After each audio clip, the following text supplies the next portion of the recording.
warahmatullahi wabarakatuh. Waalaikumsalam. Waalaikumsalam. Waalaikumsalam. Warahmatullahi wabarakatuh.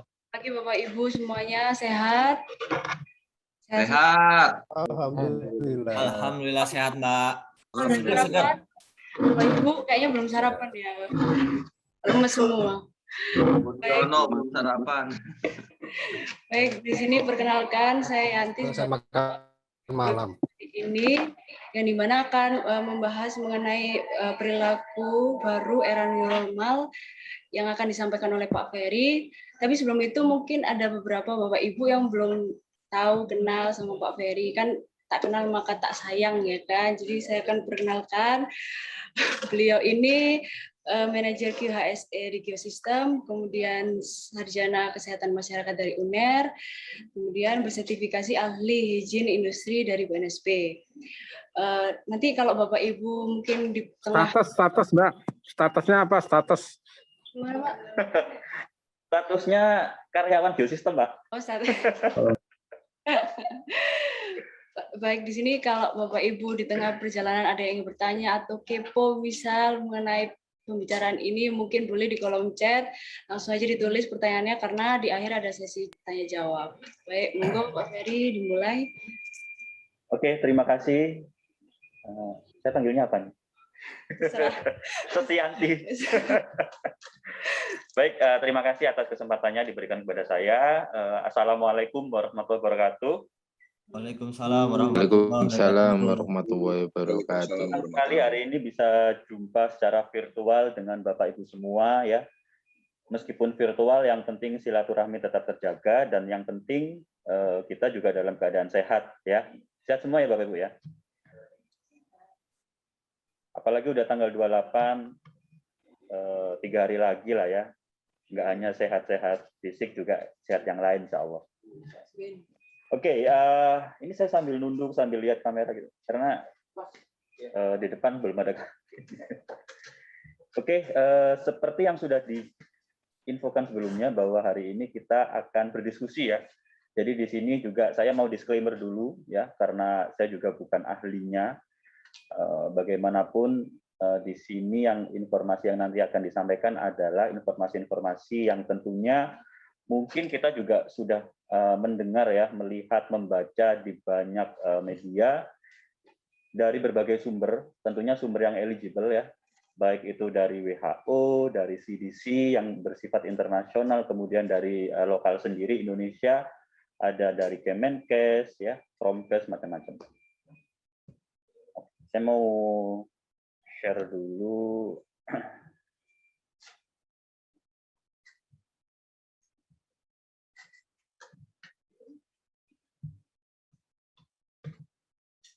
Apakah layar saya kelihatan di sana, Pak? Oke. Kelihatan, Pak. Sudah, Pak. Ya, kita akan berbincang-bincang ini, Pak. Diskusi aja ya. Tentang gimana sih kebiasaan baru di masa pandemi. Gitu. Jadi karena ini juga nuansa-nuansa weekend ya, kita santai aja, Bapak-Bapak yang mau ngopi ya. Mungkin sambil ngeses, monggo. Yang suka ngeteh sambil disiapin tehnya monggo ya, jajan-jajan pasar sambil tiduran rebahan juga boleh gitu. Oke, perkenalkan dulu mungkin yang di luar Geosistem juga belum kenal saya, kita juga mungkin belum ketemu ya Bapak Ibu sekalian ya. Bahkan tadi saya sempat nanya PYDDU ini siapa, mohon maaf Pak. Belum kenal. Saya Ferry.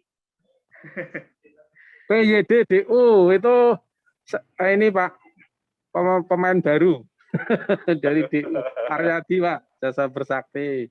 Siap Pak, salam kenal Pak. Salam kenal kembali. Seperti tadi yang disampaikan Mbak Yanti ya, saya Ferry, in charge di Geosistem, tepatnya di HSE.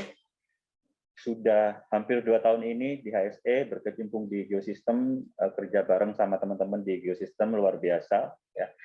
Dan alhamdulillah melewati masa-masa pandemi ini di sini begitu. Jadi akan banyak kenangannya ya Pak ya mengenai pandemi Covid ini. Hari ini kita mau membicarakan apa sih? Kita mau membahas apa? Yang pertama kita mau kilas balik dulu. COVID-19 itu seperti apa? Datangnya dari mana? Dia itu siapa gitu ya. Kemudian perjalanan virusnya sendiri.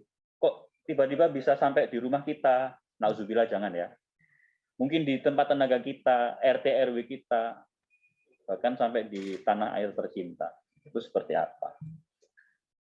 Lalu bagaimana perilaku kunci kita dalam berkehidupan saat ini, tentunya di masa pandemi, dan juga tips-tips mengenai kita beradaptasi ya, atau kalau pemerintah sebut itu new normal. Gitu. Oke, kita kilas balik dulu, Bapak Ibu. Apa itu corona ya? Nah, corona pernah ini nggak sebelum pandemi ini muncul, Bapak Ibu pernah tahu nggak Pak? Atau pernah dengar corona itu apa, siapa gitu? Bentukannya kira-kira seperti ini kalau kita lihat di mikroskop ya. Ini ilustrasi secara mikroskopis. Nah, coronavirus disease 19 itu adalah nama penyakitnya yang disebabkan oleh jenis virus corona gitu.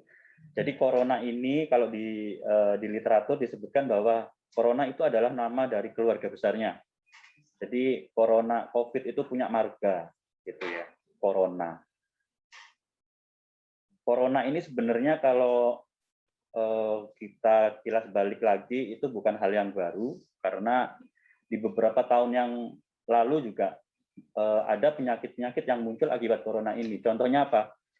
Kita mungkin dulu sempat dengar berita ya, ada kasus atau wabah, belum sampai pandemi, ada wabah namanya SARS ya, atau Severe Acute Respiratory Syndrome. Sama dia menghantam sistem pernapasan manusia gitu. Kemudian ada lagi setelah itu ada MERS ya, Middle Eastern. Kalau dari namanya udah jelas dia awalnya penyakit ini diketahui dari Timur Tengah, Jazirah Timur Tengah situlah. Sama respiratory syndrome, dia menyebabkan pernapasan akut seperti itu. Nah, 2 tahun silam lebih tepatnya, kurang lebih muncullah di Wuhan lebih tepatnya itu virus corona ini, yang kemudian oleh banyak ahli dinamakan coronavirus disease 19 atau COVID-19. Gitu. Corona itu kalau bahasa Latinnya artinya mahkota, makanya bentuknya kalau kita mungkin di pertandingan atau apa ada coronation gitu ya, itu kan pemberian penghargaan kemahkotaan, karena bentukannya seperti itu Pak. Oke, lalu corona ini menularnya gimana? Sekarang kita bicara ke penularan corona. Bentuknya masih sama. Yang pertama, dia bisa melalui kontak dan transmisi tetesan atau droplet ya. Kita yang biasa kenal atau biasa dengar itu droplet. Jadi penularan dapat terjadi melalui kontak langsung, tidak langsungnya atau dekat dengan yang terinfeksi, yang saat ini disebut dengan kontak erat. Sekresi ya dari yang terinfeksi, jadi seperti air liur, kemudian droplet dari pernapasan, melalui kontak transmisi dan transmisi tetesan. Ada juga dari transmisi udara. Oh, droplet di sini transmisi udara ya. Jadi kita bernapas, kita bicara itu ternyata mengeluarkan butiran-butiran halus. Bukan butiran debu ya, butiran halus. Ada juga transmisi vomit atau transmisi vomite. Ini adalah permukaan-permukaan yang sudah tercemar begitu ya, terpapar.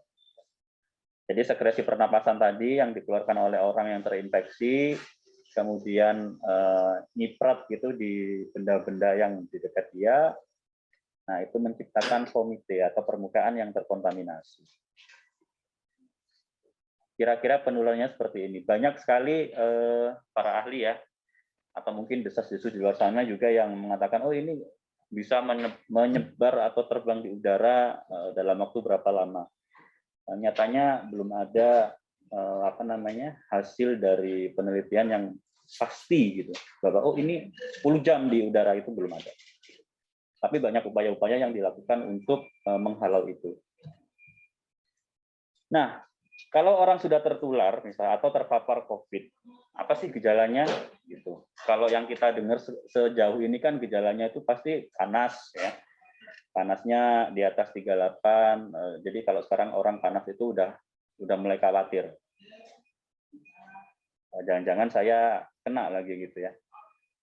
Kemudian ada apa lagi? Batuk pilek misalnya. Sekarang bapil juga orang lebih was-was ya. Kalau udah panas, udah bapil, wah ini udah double combo nih. Gejala klinisnya kira-kira seperti ini, Bapak Ibu.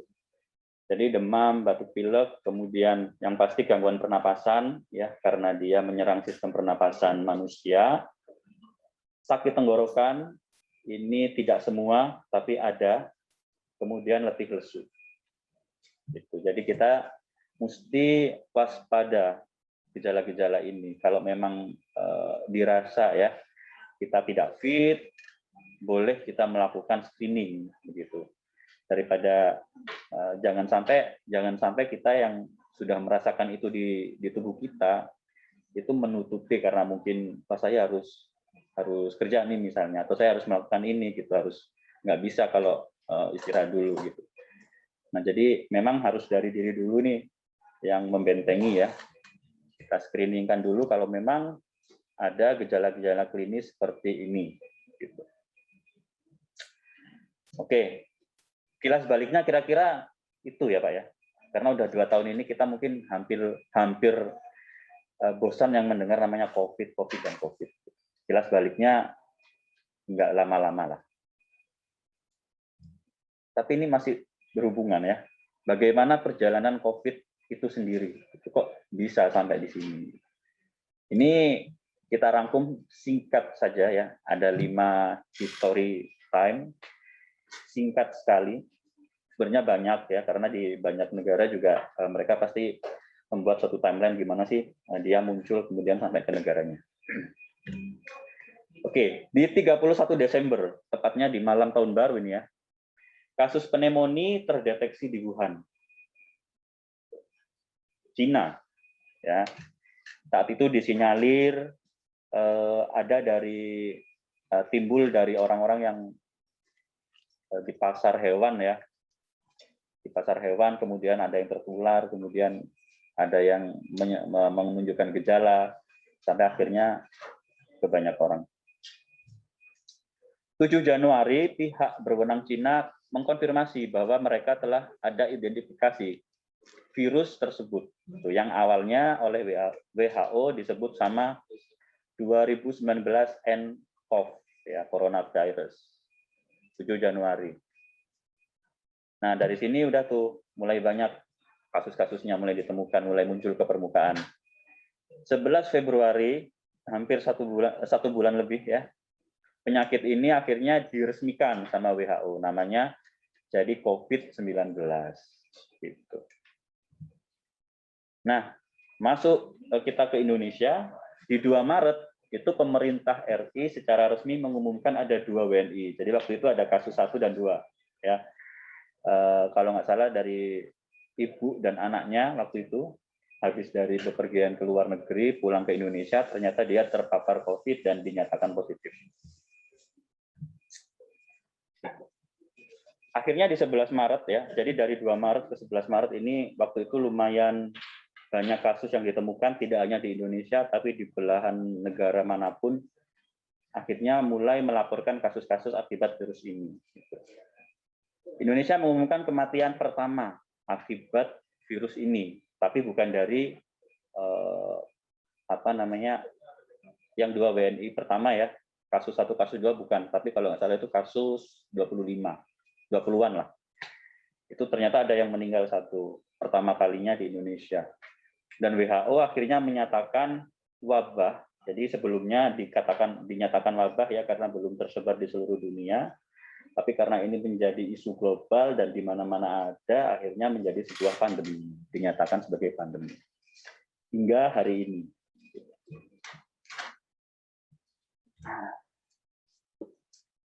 Peta kasus. Nah, kira-kira untuk saat ini yang punya record history terbanyak siapa Bapak Ibu? Ada yang ini nggak?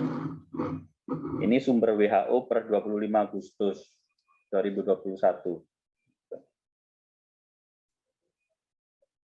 Kira-kira siapa ya? Kalau kemarin Olimpiade itu yang jadi juara umumnya itu USA ya.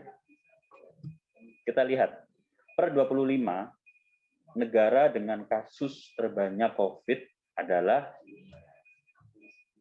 sama USA. Ya. Berapa dia? Kasusnya ada 37.969, mau 38 juta kasus. Dengan kematian 626.000 jiwa. Ini yang tertinggi di dunia. Disusul sama siapa? Waktu itu kita sempat ada berita, oh di Italia kolaps. Kemudian di Inggris ada kasus karena varian baru, gitu ya. Di Brazil. Ternyata yang kedua ada di India, karena India juga sempat sekali mengalami kolaps ya akibat membeludaknya kasus ini. Kasus terkonfirmasi positif di India ada 32 juta sekian-sekian. Dengan kematian 436 begitu. Nah, ini tentunya kita semuanya bisa waspada ya. Karena akses masuk ke Indonesia juga rasa-rasanya belum, kita nggak totally lockdown gitu. Jadi orang juga masih bisa masuk. Bagaimana dengan Indonesia? Yang jelas Indonesia saat kemarin-kemarin itu dengan melonjaknya kasus, kita cukup menjadi perbincangan dunia ya, karena bisa-bisa ini lebih parah dari India. Gitu. Kita lihat per 25 Agustus, kasus kita di Indonesia yang terkonfirmasi positif ada 4.026.000 sekian kasus yang positif. Dengan kematiannya di angka 129.000 jiwa.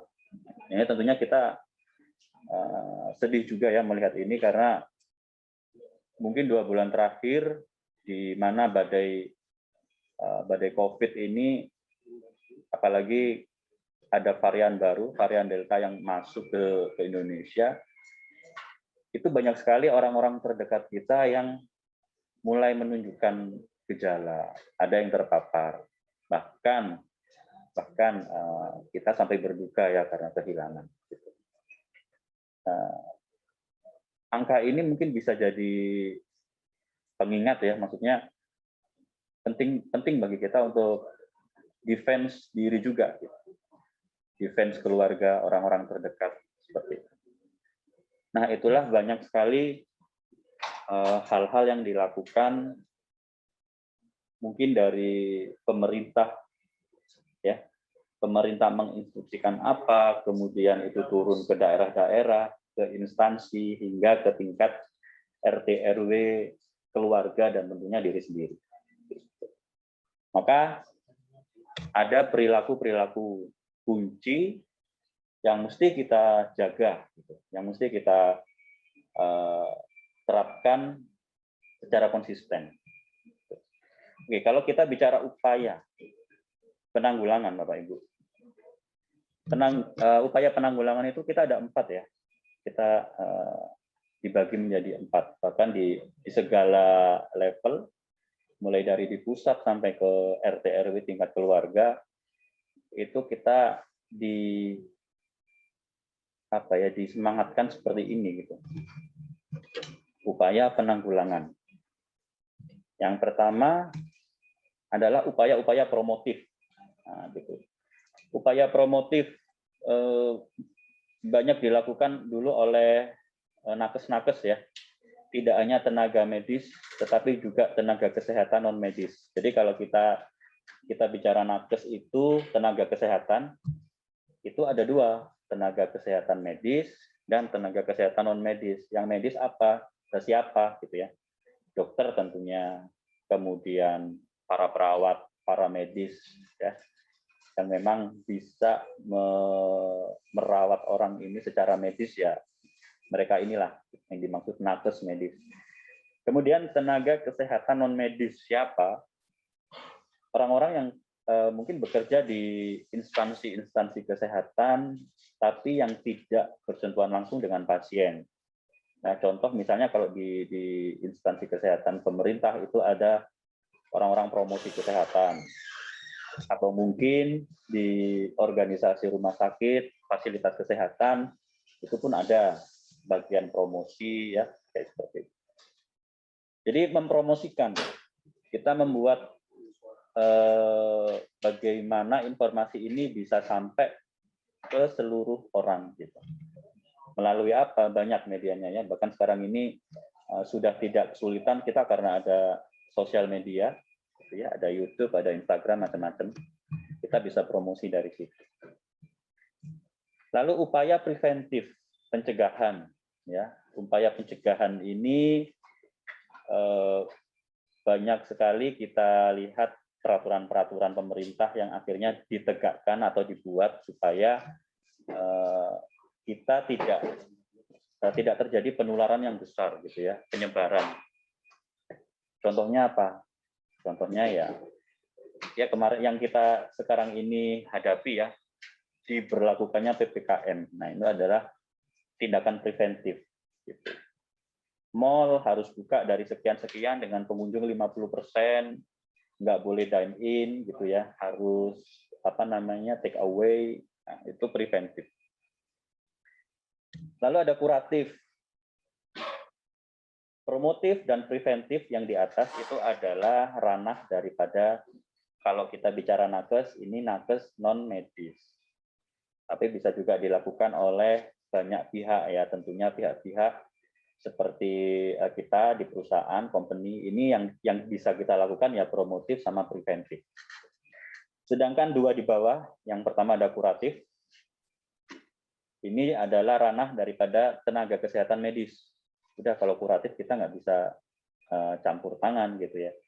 Kuratif ini adalah proses-proses penyembuhan ketika ada orang yang sudah terkonfirmasi COVID.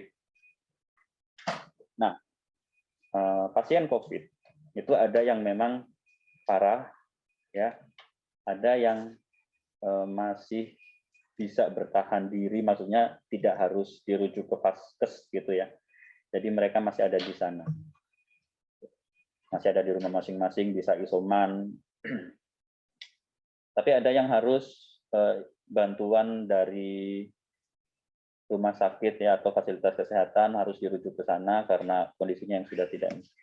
Itulah dilakukan upaya kuratif, penyembuhan gitu ya.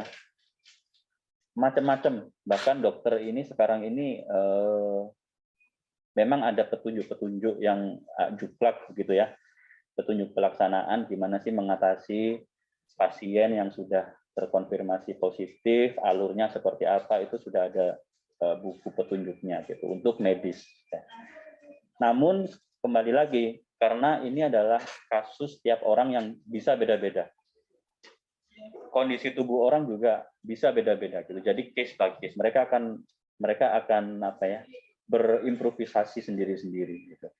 Contoh kemarin salah satu, mungkin kita kenal semua ya, salah satu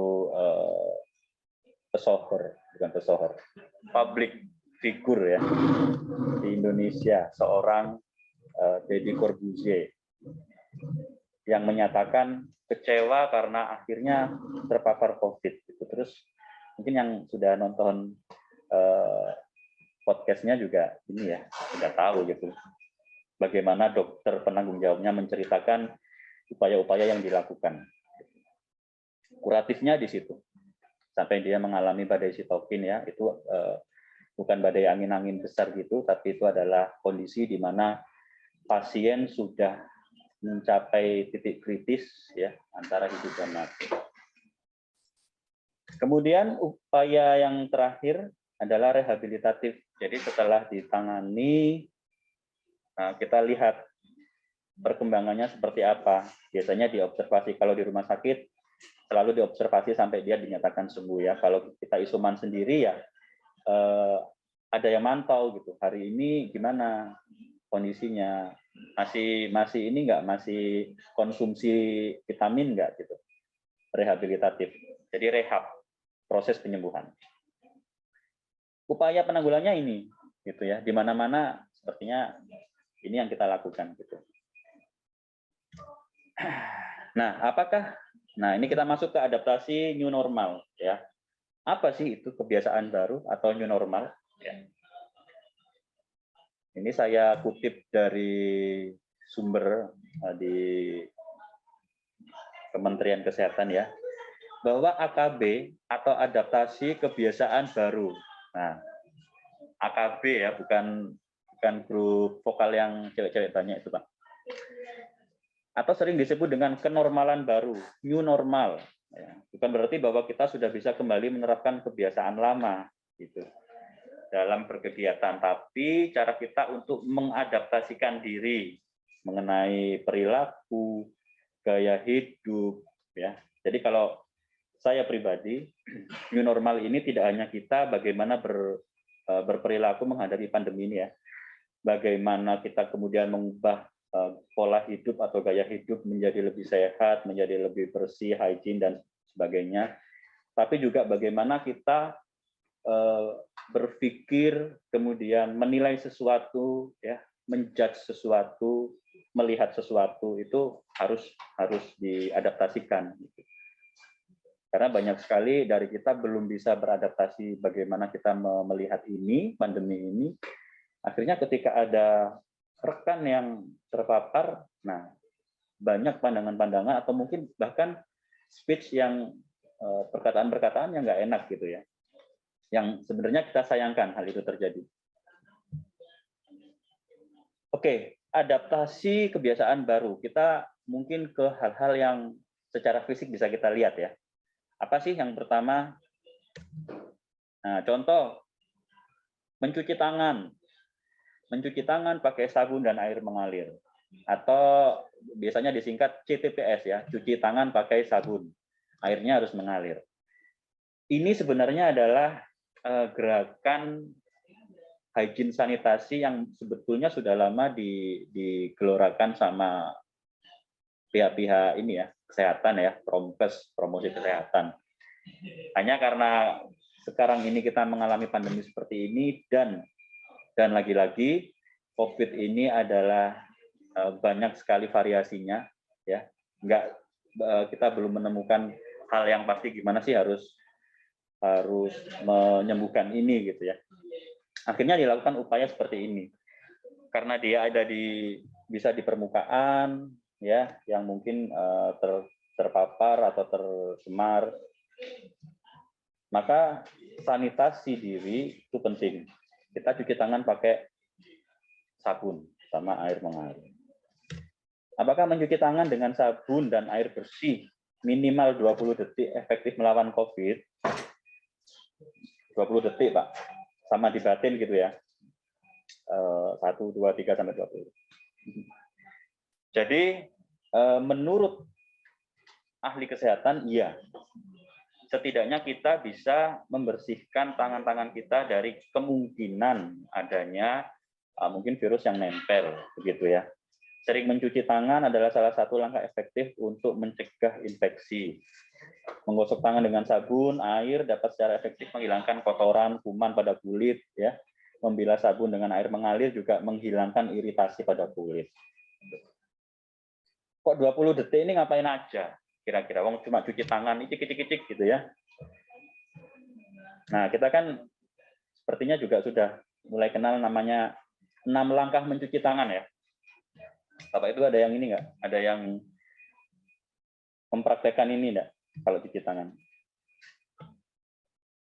6 langkah mencuci tangan.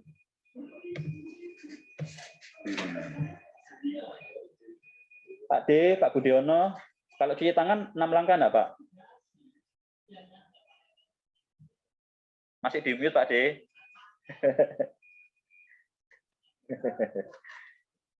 Pak D di mute suaranya.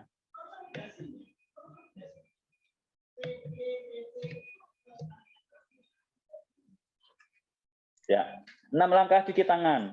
Coba kalau misalnya Pak Budiono mencontohkan gimana, Pak? Langkah pertama gini ya. Langkah kedua gini. Sela-sela. Oh gini. Terus ketiganya gini. Punggung. Apalagi Pak D? Sudah ya, kuku-kuku ya. Luar biasa Pak D. Dia hanya teori aja, prakteknya kecek-kecek tuh pakai sabun juga tuh. Pak Usin. Ya, ini yang dianjurkan Pak. Kalau kita mencuci tangan itu tadi mungkin sudah dicontohkan Pak D ya. Jadi ratakan sabun dengan menggunakan menggosokkan kedua telapak tangan. Jadi ya tadi seperti ini, kemudian sela-sela ya dari punggung juga, punggung tangan, kemudian sela-sela. Kemudian kita kunci kuku-kuku ini ya seperti mau paduan suara. Jangan lupa ibu jari. Nah, yang kelima ya. Nah, yang keempat kuku-kuku ini diputar-putar ini. Baru kita basuh dengan air mengalir gitu. Terima kasih Pak Budiono. Itu cuci tangan. Lalu yang baru lagi ternyata kita harus pakai masker. Di negara kita tercinta ini, kita belum dinyatakan, oh sudah boleh lepas masker berkegiatan di mana-mana ya. Meskipun kita tahu kalau saat-saat ini di banyak negara Eropa, ya mereka itu menerapkan kalau di luar ruangan sudah boleh nggak pakai, tapi boleh juga pakai. Tapi di dalam ruangan wajib pakai. Kapan masker harus dikenakan, terutama di lingkungan kita saat ini ya. Jadi harus digunakan setiap keluar rumah, berada di banyak kerumunan ya. Sebenarnya kita juga nggak boleh berkerumun gitu. Ya, kalau misalnya nggak ada pembatasan jarak atau mungkin pembatasan social distancing itu tidak bisa dilakukan, ya kita wajib pakai masker. Ya. Saat menerima paket layanan antar pakai masker. Ketika ada kunjungan, petugas, relawan, ya. Kalau kita di office mungkin ada yang datang orang luar dari mana antar paket, mungkin antar surat, ambil barang, itu kita harus. Masker seperti apa yang harus kita pakai? Nah, ini kan jenisnya masker banyak ya. Apakah masker yang sampai ada helm-helmnya itu seperti scuba diving ya? Ada oksigennya di belakang. Nah, maskernya ternyata ini. Ada masker N95, masker kain 3 lapis, ada masker scuba ya, tapi skubanya scuba yang itu, bukan scuba diving. Jadi yang cuma satu helai tipis. Ada masker medis ya. Masker medisnya 3 ply. Untuk tujuan berbeda, masker kain digunakan untuk publik, medis, dan N95 untuk tenaga medis. Tapi bukan berarti nggak boleh kita di publik memakai masker medis ya. Karena kita lihat efektivitasnya. Ada masker kain, ada masker medis 2 ply, 3 ply, sampai masker ke N95. Gitu. Untuk perlindungan pemakai terhadap droplet besar, semuanya bisa. Pencegahan dari keluarnya droplet besar dari batuk atau bersin.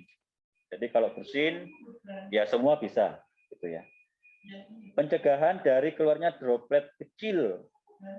Nah, kecil ini mungkin kita lihat ke efektivitas filtrasinya di bawah ya. Jadi ada yang 3 mikron. Ukuran 3 mikron itu masker kain 10-60% efektif. 3 mikron di masker medis 2 ply itu lebih dari 95% efektifnya. Masker medis 3 ply dia bahkan bisa efektif di 30 sampai 95% itu untuk ukuran-ukuran droplet yang ukurannya 0,1 mikron. Jadi lebih kecil. Lalu masker N95 ini yang sebenarnya paling recommended ya, 0,1 mikron, lebih dari 95%. Biasanya N95 ini dipakai oleh rekan-rekan kita yang ada di industri mungkin manufaktur yang berhubungan sama perdebuan gitu ya. Kalau udah ada hubungannya sama silika, debu-debu silika, nah ini mereka wajib pakai ini. Dan ternyata untuk virus ini kita juga bisa pakai N95. Dapat dipakai ulang cuma yang masker kain, yang masker medis tentu tidak bisa. Tuh. Bahkan sekarang kita ada yang ini ya, mulai dengan informasi-informasi ada yang masker harus double gitu. Lalu yang ketiga ya mengenai new normal ini adalah social distancing atau menjaga jarak dengan orang lain. Artinya ya kalau bisa sebisa mungkin kita jaga jarak gitu ya. Yang dipersyaratkan sih minimal 1 meter gitu.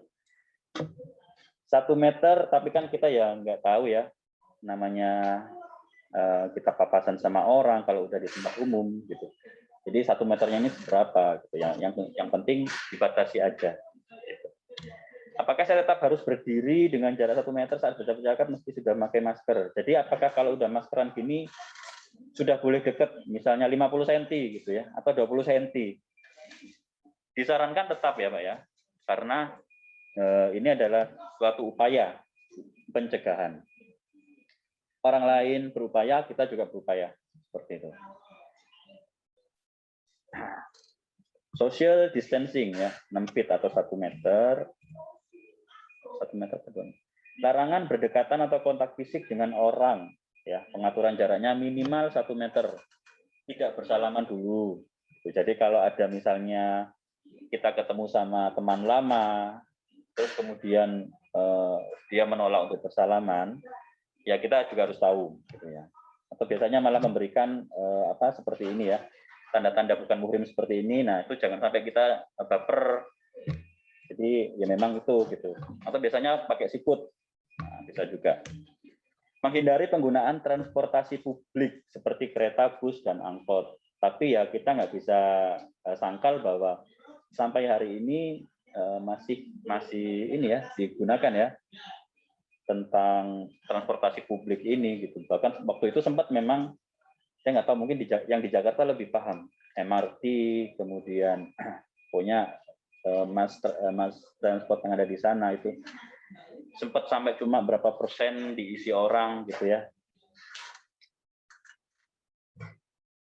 Bekerja dari rumah jika memungkinkan dan kantor memberlakukan ini. Nyatanya di masa PPKM ini kita sebagai construction company ya, baik di Geosystem atau di DU, kita secara peraturan itu 100% boleh masuk, tapi yang ada di field atau di site. Sedangkan yang supporting office seperti apa? Supporting office kita masih diperbolehkan WFO ya, work from office, bekerja dari kantor 25%. Ini juga sebenarnya upaya ya, ketika kasus ini semakin naik, supaya yang terpapar itu nggak banyak-banyak, kalau memang harus terpapar. Tapi kalau bisa ya jangan terpapar. Makanya ketika WFO pun kita tetap menerapkan pencegahan-pencegahan yang sudah dilakukan. Apa misalnya kita ventilasi ruangan, kemudian dilakukan desinfeksi rutin, ya. Kita tetap sediakan CTPS, hand sanitizer untuk teman-teman, wajib memakai masker, kemudian adanya pengaturan tempat kerja, ya, ada jarak, kemudian ada mungkin sneeze guard, macam-macam. Jadi WFO pun meskipun kita 25% tetap harus menerapkan itu. Larangan berkumpul massal di fasilitas umum, ya nggak boleh ya. Ini saya buka chat, ada yang bertanya Pak Gagu, expired pemakaian masker medis berapa lama harus ganti? Masker medis itu sebetulnya nggak tahan lama ya Pak ya. Artinya gini, kalau kita di luar, kita harus berkegiatan di luar, bekerja misalnya 8 jam. Selama masker ini belum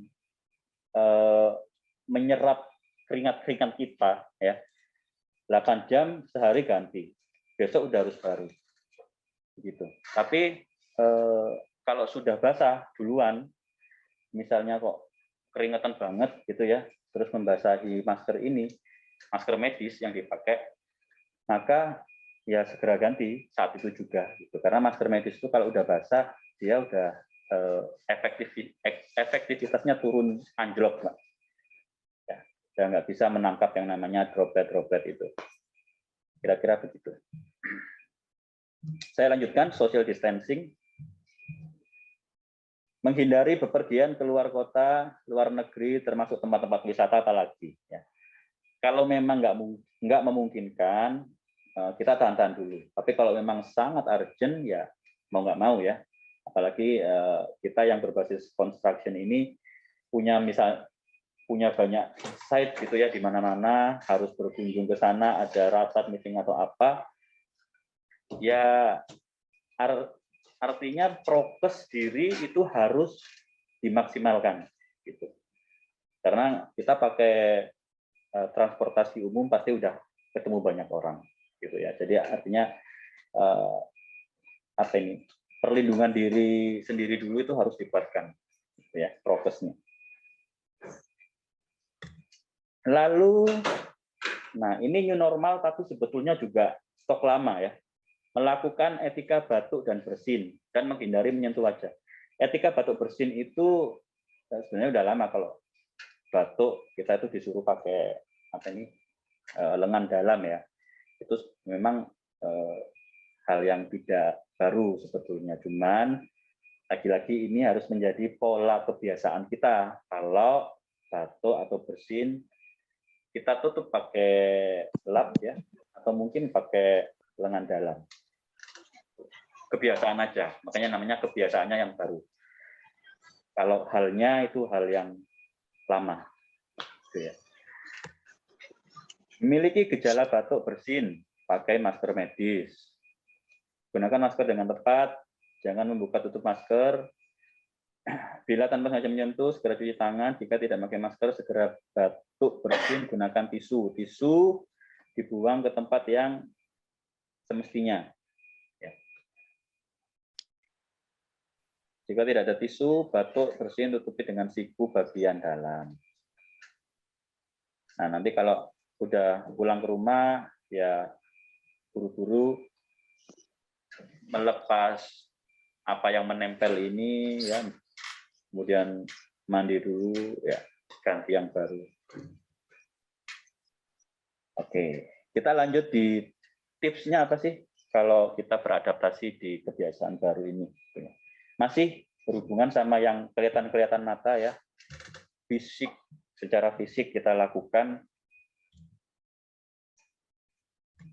Yang pertama adalah tips di tempat kerja. Gitu. Tips di tempat kerja ini sudah banyak, mungkin sejak awal ya, ketika pandemi ini muncul, kemudian gimana ini orang-orang yang bekerja. Gitu. Akhirnya keluarlah protokol-protokol pada saat itu, ya, baik itu dari KSP, kantor staf presiden, dari WHO tentunya, dari Kemenkes, ya. Bentuklah itu upaya-upaya pencegahan. Ini yang saya tampilkan di sini mungkin sedikit dari banyak yang sudah disuarakan. Yang pertama, hindari pertemuan sosial dan jaga jarak fisik minimal 1 meter. 1 meter ya, dengan Mbak Yanti. Hindari pertemuan sosial, kalau nggak bisa ya kembali lagi prokes diri sendiri harus diterapkan. Gitu. Jadi kalau pertemuan sosial, hindari pertemuan sosial ini yang paling senang adalah orang-orang introvert ini ya. Nggak perlu bersosialisasi. Yang stres, yang suka-suka ini. Kemudian pastikan tempat kerja memiliki ventilasi yang baik. Ventilasi yang baik itu seperti apa? Yang pasti punya keluar masuknya udara itu cukup untuk ruangan itu. Kemudian ada sistem sirkulasinya, ya. Kalau kita pakai AC sentral itu yang cukup merugikan kita. Tapi kalau masih pakai AC lokal, it's okay. Masih ada sirkulasi udara. Biasanya kalau kita di office, tiap pagi dibuka dulu tuh pintu, kemudian jendela ya, supaya sirkulasi udaranya ada. Itulah mungkin kenapa salah satu alasannya di negara-negara barat ya, di Eropa, itu mereka udah tidak mewajibkan masker ketika kita berkegiatan di luar. Ya. Meskipun kasus mereka juga masih ada yang nambah-nambah, tapi tidak sesignifikan kita. Cuci tangan sesering mungkin. Ya mungkin nggak sering-sering juga lah ya. Tapi ketika kita menyentuh sesuatu yang gagang pintu, misalnya kita buka pintu, kita sentuh ya, atau kita absen pakai fingerprint, atau kita ngangkat suatu benda, kalau sudah ya cuci tangan, minimal 20 detik tadi, hand sanitizer. Nah, bila perlu gunakan hand sanitizer. Jaga kebersihan area kerja dan disinfeksi berkala. Jadi hygiene sanitasi ya, ini maksudnya aku. Bila sakit, kerja di rumah gitu. Jadi jangan dipaksakan kalau memang ada gejala flu, gejala batuk, pilek, flu, kemudian agak demam-demam gitu ya. Di rumah aja dulu, gitu. Istirahat dulu. Meludah, batuk, bersin, pakai tisu dengan menutup seluruh hidung dan mulut. Kebiasaan yang tadi ya. Bungkus tisu bekas pakai dimasukkan di kantong plastik sebelum dibuang ke tempat sampah supaya nggak tercemar. Nah, yang pasti gunakan masker. Nah, kita ini banyak sekali berimprove ya pada saat pandemi ini. Jadi di tempat kerja itu mulai dari WFH, sistem WFH, kemudian pengurangan kapasitas di ruang meeting, ya, yang tadinya bisa 100% isinya 50 orang, sekarang cuma tinggal 25%. Kemudian dipasang sneeze guard atau pelindung pelindung diri muka itu ya, tapi ditaruh di meja, itu akrilik.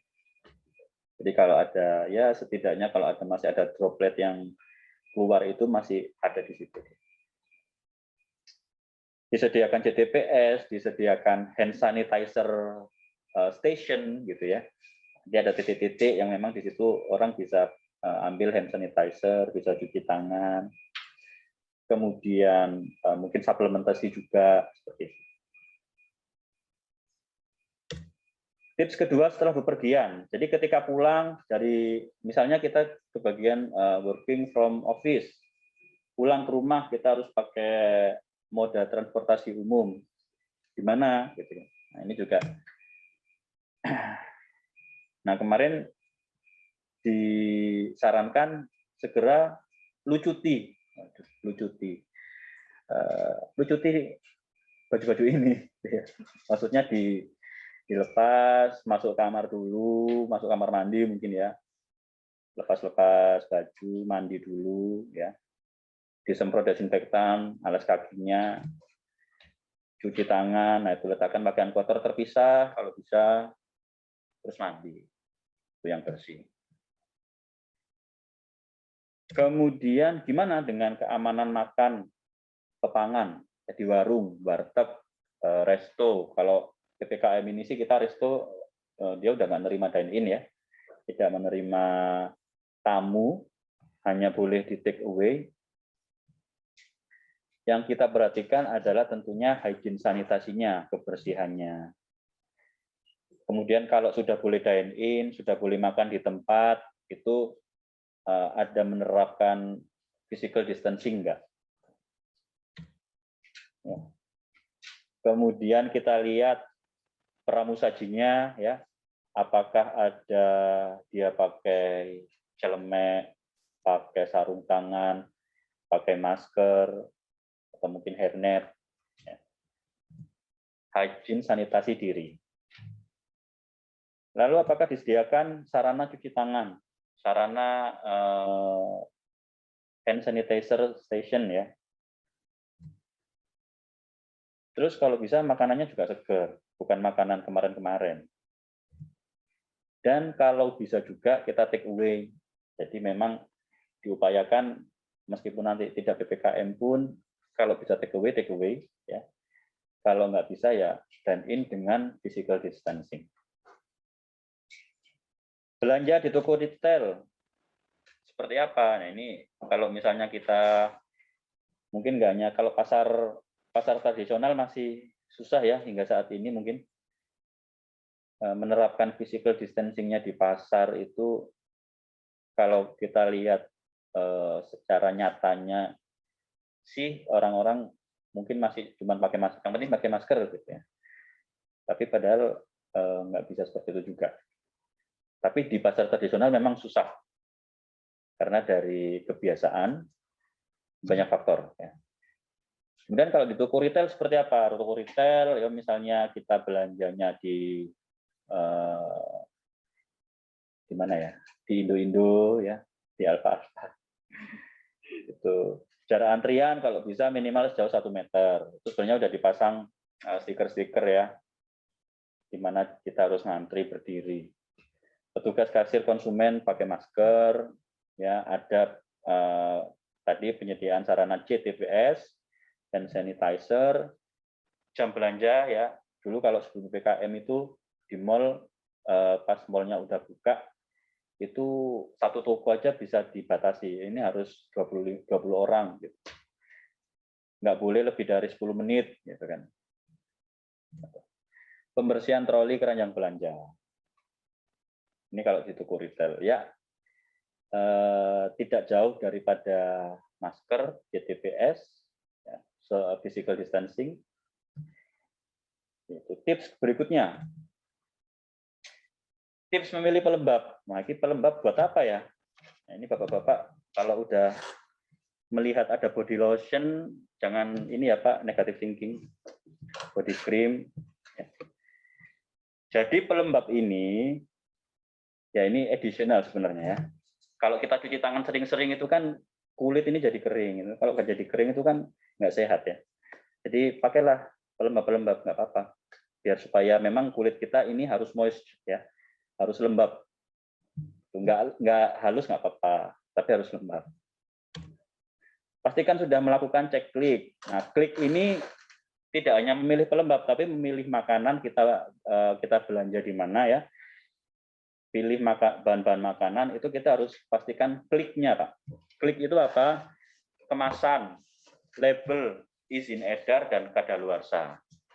Jadi dicek kemasannya ada kebocoran enggak, masih bagus enggak gitu ya. Kemudian labelnya juga jelas semuanya ya, jelas ini siapa yang bikin, expirednya, izinnya. Tuh. Jenis pelembab macam-macam ya. Hand cream, body butter. Untuk kulit sensitif, pilih pelembab yang tidak mengandung pewarna pewangi.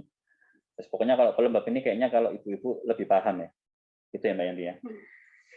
Nah, tapi bapak-bapak juga boleh supaya kulitnya nggak kering-kering amat, Pak. Nah, kesehatan fisik. Gimana kita menjaga kesehatan fisik ini? Ya, pada intinya kalau kita berbicara kesehatan fisik itu ada 3 hal.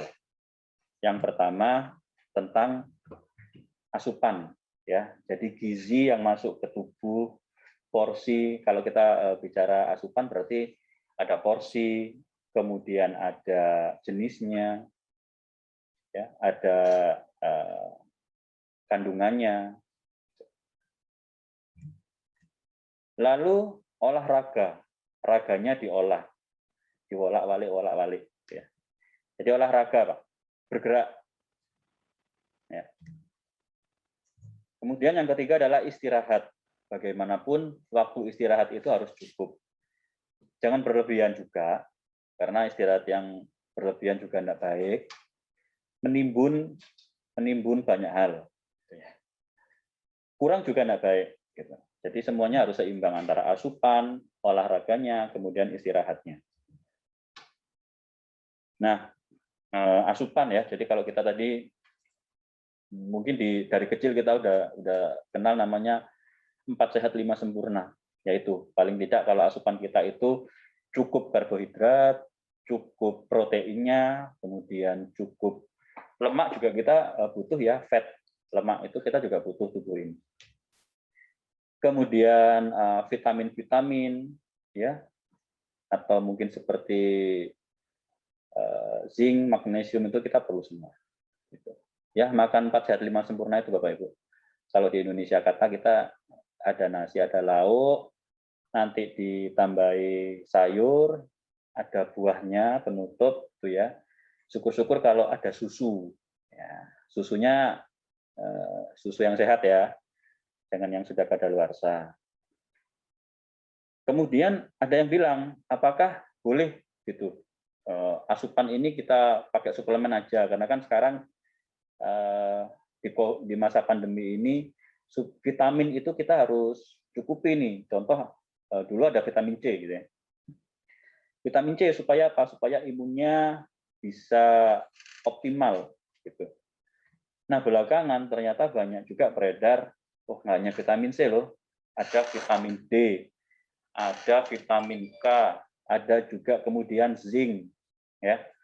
Dan ternyata kemarin juga ada info dari ini ya, Kementerian Kesehatan, dia mengeluarkan buku panduan isoman, isolasi mandiri, di mana di situ dituliskan pada saat kita isolasi mandiri, kalau bisa kita mengkonsumsi ya, suplemen atau makanan juga yang mengandung vitamin C, D, dan zinc. Ini cukup membantu imunitas kita. Suplemen. Jadi apakah boleh suplemen? Boleh, asal sesuai aturan dosis. Ya, ada kandungan-kandungan yang mungkin kita meskipun dapat dari makanan tapi masih kurang, akhirnya ditambahkanlah suplemen ya, atau namanya suplemen kan penambahan gitu ya. Ditambah nggak apa-apa, tapi tidak boleh berlebihan. Harus sesuai dosis. Beberapa kandungan kesehatan dapat berinteraksi dengan obat. Jadi minum 1 sampai 1,5 jam setelah konsumsi obat kalau ada yang konsumsi obat. Lalu suplemen kesehatan tidak dapat menggantikan makanan secara utuh. Jadi kita nggak makan jeruk tapi mau dapat vitamin C full dari vitamin, nggak bisa juga. Suplemen kesehatan tidak memiliki khasiat untuk mengobati penyakit, ya karena suplemen ya, vitamin. Konsultasi dengan dokter atau apoteker jika kita mau digunakan untuk anak bersama obat ya, kalau kita lagi sakit boleh nggak dengan obat ini, takutnya kontraindikasi, ada efek samping.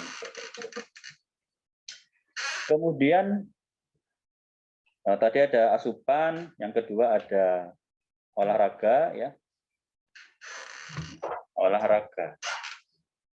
Jadi tips olahraga di masa pandemi, kita gerak tubuh itu penting juga ya Bapak Ibu, karena bagaimanapun olahraga ini bisa mengoptimalkan metabolisme di dalam tubuh, katanya dokter ahli gizi begitu. Jadi sama seperti makanan, kita akan senang dan antusias jika makan makanan yang kita suka. Nah, sama olahraga juga kalau kita suka, kita akan happy gitu bawaannya ya. Jadi tipsnya apa nih? Olahraga di kala pandemi kan nggak boleh keluar-keluar. Pilih olahraga yang disukai atau sesuai gaya hidup. Ya. Nah kalau sukanya yang rame-rame kayak sepak bola, sepak bola virtual. Ya olah tubuh, lari-lari kecil di rumah sementara seperti itu. Lari-lari di komplek, ya tapi tetap pakai masker. Pastikan kondisi tubuh Anda sehat. Jadi kalau olahraga ya menjaga kesehatan ya, jangan sakit terus olahraga. Kalau sudah sehat baru olahraga. Gunakan masker apabila berolahraga di luar rumah. Nah, ini sebenarnya masih menjadi perdebatan. Ini kalau kita keringetan di luar basah, ya nggak bisa lagi. Iya, pasti berat. Ini kalau masker medis kalau udah basah itu kita bernapas itu berat. Makanya dia nggak bisa lagi berfungsi. Jadi pakai masker apa dong? Masker kain bisa, ya meskipun memang risikonya akan basah kalau kita keringetan ya. Jadi kalau nggak mau begitu ya olahraganya di rumah. Gunakan peralatan olahraga yang tepat, lakukan pemanasan, diakhiri pendinginan, perhatikan protokol saat kita ada di luar. Misalnya ya tadi kita ada di pusat, mungkin pusat kebugaran atau mungkin di fasilitas olahraga yang disediakan pemerintah. Gitu. Tapi sepertinya saat ini masih tutup ya, atau mungkin sudah dibuka hanya beberapa persen. Lalu istirahat yang cukup satu hari adalah 8 jam. 8 jam itu maksudnya tidak include misalnya kita tidur siang 1 jam ya. Tidur siang itu kalau kita punya utang di tidur malamnya, tidur malam hanya 6 jam, punya utang harusnya 8 jam, punya utang 2 jam gitu. Tidur siang itu sedikit menggantikan ya, tapi tidak seperti tidur malam. Jadi istirahat perlu supaya kondisi tubuh juga enggak drop. Oke, dari kesehatan fisik, ternyata kita perlu namanya kesehatan mental. Ini yang juga marak, apalagi PPKM harus di rumah, gitu ya. Dulu kita lockdown sempat harus di rumah semua, bosen, ya. Sampai hafal berapa jumlah debu di dalam kamar itu sampai hafal, ya. Saking ininya mentalnya. Jadi kesehatan mental perlu kita atur, perlu kita manage. Langkah ini sedikit tips ya, dan ini tipsnya banyak sekali sebenarnya. Beberapa langkah mudah yang dapat membantu untuk dapat tetap aktif secara fisik dan mental. Ya, tetap melakukan aktivitas fisik seperti tadi olahraga, ya, yoga, senam. Nah ini bisa membantu setidaknya secara emosional, secara psikis kita masih tetap happy. Melakukan hal yang disukai seperti membaca. Nah, kemarin memang kalau kita PPKM di rumah ya, WFH di rumah, itu banyak sekali yang akhirnya punya hobi-hobi baru atau bahkan hobi lama tapi ditekuni gitu ya. Banyak sekali. Menonton TV sampai khatam ya, Ikatan Cinta, apalagi. Makan makanan sehat, bergizi seimbang, minum air cukup. Nah, jangan lupa kebutuhan air, jangan sampai kita dehidrasi.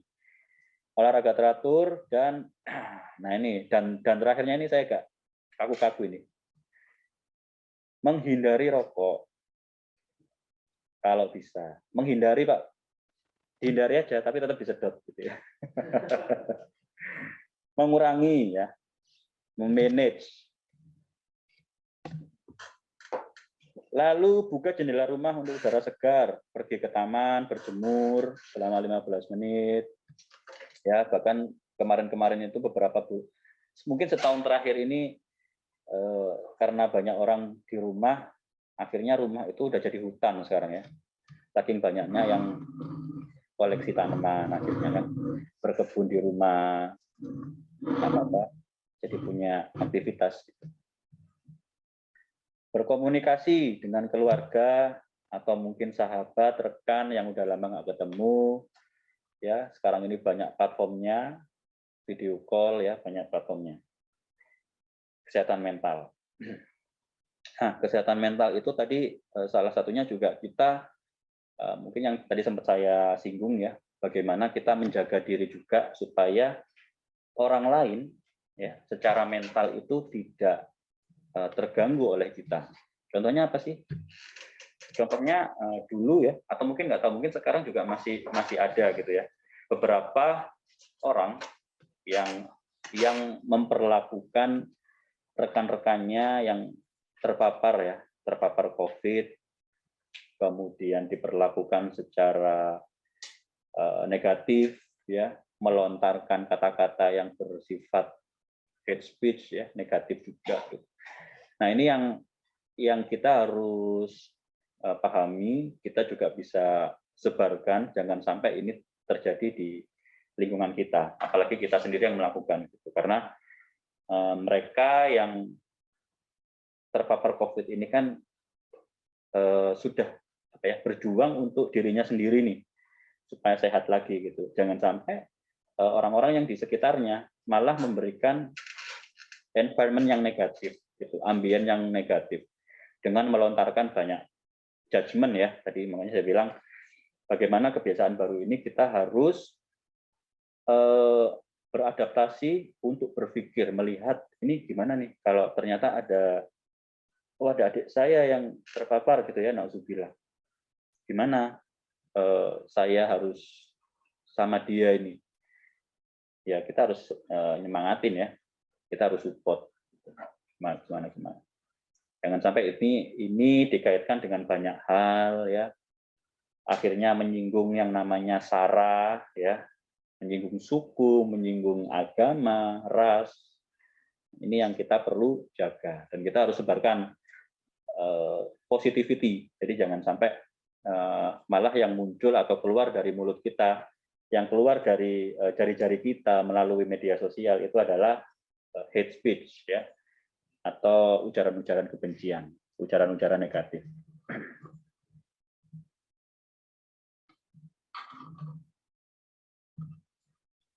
Oke, jadi mungkin ini memasuki conclusion bahwa sebentar ada chat. Oh, izin sholat duhur. Jam sholat duhur, ya. Oke, monggo Pak. Ini kurang sedikit. Mencegah untuk diri sendiri. Tentunya kita melakukan upaya tadi, mulai dari promosi, preventif, kemudian kita dibantu oleh tenaga kesehatan medis, ya, melakukan upaya kuratif, rehabilitatif, itu adalah untuk mencegah penyebaran ini supaya tidak sampai ke diri sendiri, tidak sampai ke keluarga dan orang-orang terdekat, gitu. Karena memang 2 bulan terakhir itu luar biasa, ya Pak. Di bulan Juni, Juli itu, aduh, badannya udah tinggi banget. Orang-orang yang kita nggak sangka, oh ternyata masih jauh kok kasusnya di sana. Ternyata teman kita sendiri, ternyata, nah siapa-siapa. Dan jangan lupa hotline center COVID, ya. Di mana? Boleh telepon ke 119 extension 9. Kalau ada apa-apa, kalau butuh bantuan dari pemerintah, mungkin tenaga kesehatan, medis, ya kita boleh manfaatkan. Saya kira itu, Bapak Ibu, ya, yang bisa saya sampaikan. Tentunya banyak sekali sebenarnya info-info yang kalau tentang COVID ini yang masih banyak seabrek, ya, yang harus kita ini.